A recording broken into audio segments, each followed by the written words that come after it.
Em nome do Pai, do Filho e do Espírito Santo. Amém. Inspirai, Senhor, as nossas ações e ajudai-nos a realizá-las.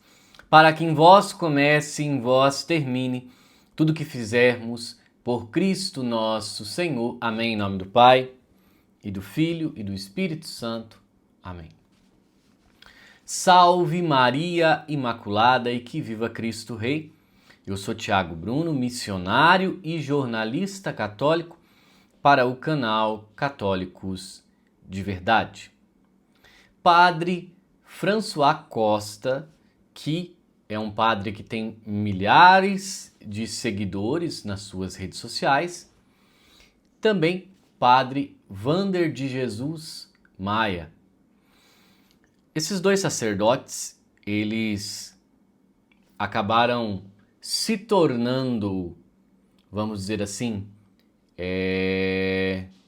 alvos, ou melhor, acabaram estando ali nas lentes das câmeras e também de comentários de muitas pessoas pelo Brasil, justamente porque o padre Wander já há mais tempo, agora recentemente, o padre François está entrando na Fraternidade Sacerdotal São Pio X e o padre Wander tem um apostolado de amizade com a Fraternidade Sacerdotal São Pio X. E nesse tempo aí que ocorreu a live desses dois sacerdotes com o Centro Dom Bosco, surgiu-se na internet muitos defensores e também muitos opositores dessa situação. E no meio disso tudo, chegou até mim hoje um vídeo de um padre muito sério, que é o padre Lucas Mariano, que inclusive conviveu ali de paróquias vizinha com o padre François Costa. Bom, por que eu quero trazer o vídeo do padre Lucas Mariano aqui no nosso canal? Justamente porque eu não consigo contar nessas duas mãos que eu tenho o número de sacerdotes que entraram em contato comigo pelo direct, pelo WhatsApp, de alguma forma, e revelaram como é triste a situação de um padre que quer ser padre. Está difícil para os padres que querem ser padres. Porque nós temos aí uma militância progressista TL que você precisa ser dessa forma, senão você não é aceito. Se você usar batina, você vai... E também tem uma ala que é mais tradicionalista, ou, aliás, não é mais, há uma ala tradicionalista que também fala assim, olha, esses padres que estão usando batina, mas eles não romperam com essa seita modernista que tem dentro da igreja, né? Então eles obedecem à hierarquia da igreja que está corrompida.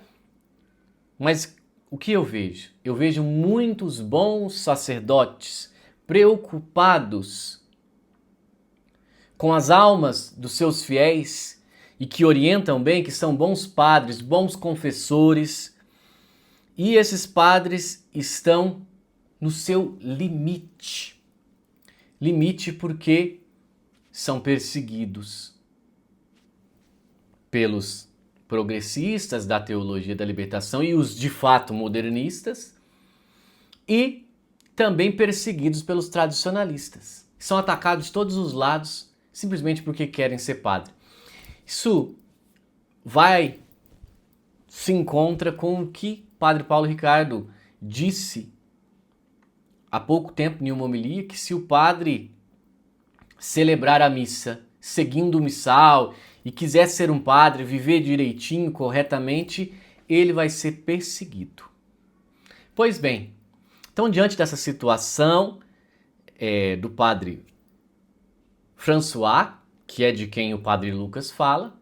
Eu também coloco a situação do Padre Vander pela live que eles fizeram juntos, mas eu quero que vocês prestem atenção no testemunho desse padre a respeito disso tudo.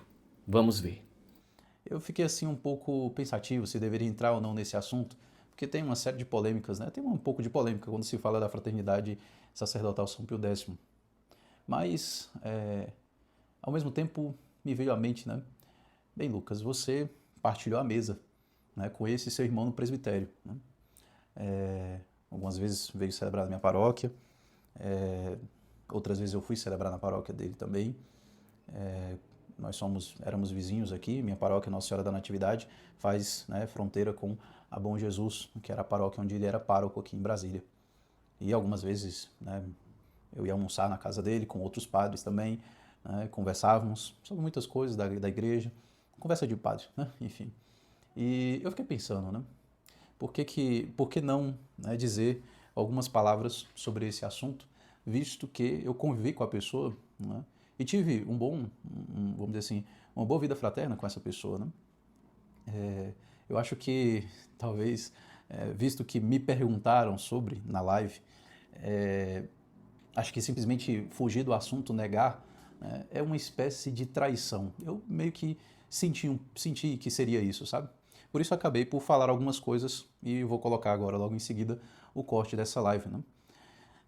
Para demonstrar de alguma forma o meu apoio à pessoa, ao sacerdote, que é o Padre François, né, independente do caminho que ele tenha aí trilhado, não é um caminho de um cisma, né? Isso é muito importante ser dito. A própria Santa Sé já se pronunciou dizendo que as pessoas da fraternidade não são cismáticos, né? Inclusive eles reiteram frequentemente, né, que reconhecem o Papa Francisco, apesar de terem as suas questões com o Vaticano II, com os papas e tudo mais, né? Claro, está em uma situação canônica irregular, né? Não vamos, né, esquecer dessa parte. Mas, enfim, né, esse vídeo, né, que faço agora, vou colocar agora o corte da live, é só para dizer um pouco da minha opinião sobre tudo isso, sobre essa situação e também, de alguma forma, demonstrar o meu apoio, né? E dizer da dificuldade que é você ser um padre, como podemos dizer, mais conservador, mais tradicional, enfim, né? No corte vocês verão. Padre, o senhor deve conhecer o Padre François e ver as últimas notícias. Se alguém estudioso como ele decidiu pela posição de Dom Marcel, não faz sentido estudar um pouco mais a fundo a posição? Eu conheci o Padre François, tá? Ele era meu vizinho aqui de paróquia, né? Quando ele fala que ele foi pároco, foi pároco em Brasília, na Ceilândia, então, a paróquia vizinha minha, a Bom Jesus, né? Inclusive uma das que tem um mutirão mais cheio de pessoas, né? Então eu conheci, sim, conheço, tenho contato dele até, né? Enfim, ele foi por esse caminho, né? Decidiu. Eu não critico, tá? Eu não critico. Entendo, entendo as motivações também. Além dessa questão dos argumentos e dos estudos, tá? Eu entendo que é muito difícil quando você. Eu vou dizer uma coisa aqui para vocês. Vou contar aqui brevemente. É muito difícil você ser um padre diocesano, entendeu?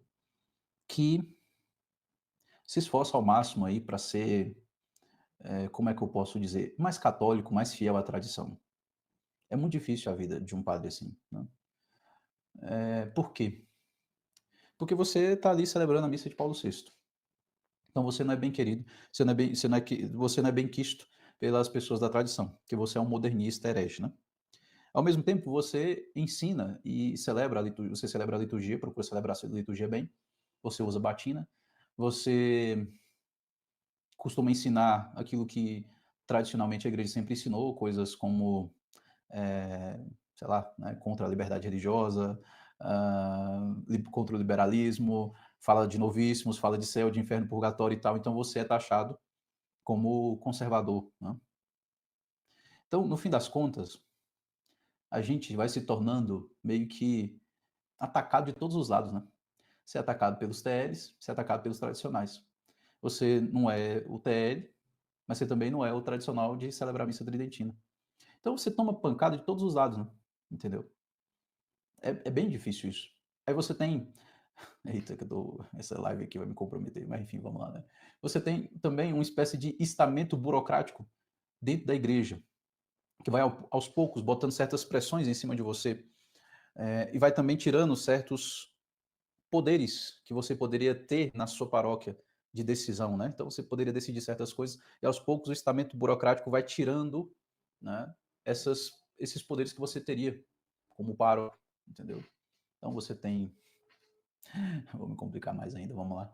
Você tem, né, aí você tem que ter um plano pastoral, aí você tem essa iniciativa aqui, você tem esse projeto dali, e a diocese colocou essa coisa que tem que ser seguida, e tanana, tanana, tanana, vai se criando uma montanha de coisas, né? E aí, né, você está ali tentando, né, simplesmente ser fiel à igreja, ser obediente a ela, no máximo que é possível, né?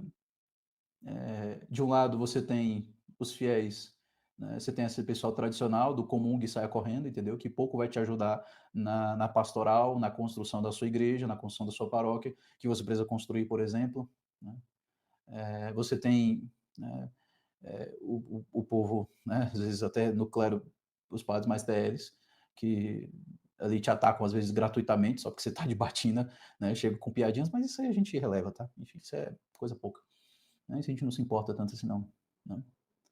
Mas entende que é difícil, é muito mais difícil você permanecer, né, sendo um padre comum, procurando ser simplesmente fiel àquilo que a igreja sempre ensinou e obediente à própria igreja, dada a situação atual, né? E você toma pancada de todos os lados. Tipo, você não presta para um monte de gente, entendeu? Para um monte de gente você não presta, né? Para alguns poucos ali que, né, às vezes são seus paroquianos, sempre tem alguém que gosta de você, né? Ah, por quê? Porque você não cedeu ao modernismo, mas você também não se tornou um tradicional de romper e celebrar a missa tridentina. Então é pancada de todos os lados, entendeu? Então, assim, eu entendo perfeitamente, né, o François. Não vou dizer mais do que isso, não. Né, também acho que é desnecessário. Ele fez um vídeo se explicando, eu acho que tá bom, né? Ah, mas eu entendo, né? E eu continuo vendo como um padre fiel à Santa Igreja, apesar do que vão dizer dele, apesar do que dizem, né, sobre ele. Ah, pelo que eu conheci, eu continuo vendo um padre que está sempre se esforçando por ser fiel à Igreja, por ser fiel ao nosso Senhor Jesus Cristo. Não consigo enxergar de uma forma diferente. Bem, não, né, aí, né, não estou canonizando ele, né? Esse é o problema. Quando a gente fala isso, pronto, o padre canonizou, né, o padre François. Se depois ele fizer alguma coisa errada, né, aí nós vamos poder voltar. Ah, tá vendo? Não, gente, eu só estou dizendo que eu entendo a posição, eu entendo por que tomou essa decisão, né? Ele se explicou também, certo? Então, de minha parte, né, eu não o critico, né? Acredito que é uma decisão corajosa a se tomar, né? É uma decisão bastante corajosa. Você tem que abdicar de várias coisas, de várias seguranças que você tem também, certo? Então, acho que é isso que eu tenho para dizer, né, dessa situação. Rezo por ele, espero que ele, né, tenha um ministério frutuoso na fraternidade e, e continue, né, trabalhando pela salvação das almas, que no fim das contas é o que mais importa, né? A crise na igreja importa, importa bastante, na verdade importa muito, né, mas a salvação das almas mais ainda, né? Então, eu acredito que na fraternidade ele vai continuar trabalhando pela salvação das almas, e espero que, né, vá tudo bem para ele, tá certo? Não sei se eu devia ter entrado nesse assunto, mas acabamos que falamos aqui, tá bom? Então, esse foi um relato sincero de um sacerdote que sofre por querer ser padre. E eu digo mais, eu não consigo contar nas minhas mãos, como eu disse no começo do vídeo, de padres que entram em contato confidenciando exatamente o mesmo que o padre Lucas acabou de dizer. Eu até falei em um outro vídeo, mas um padre que eu tenho uma amizade, uma consideração muito grande, ele teve uma troca de paróquia e ele me confidenciou que a paróquia dele tá cheia, tem gente de todas as regiões ali próximos à cidade dele indo às suas missas, inclusive diárias. As missas que ele celebra diariamente, diz que tem uma participação muito grande de pessoas. muitas pessoas o procurando para confissões, para direções espirituais. E ele me desabafou e falou: Tiago, isso deveria ser motivo de alegria. Muita gente vindo e me procurando e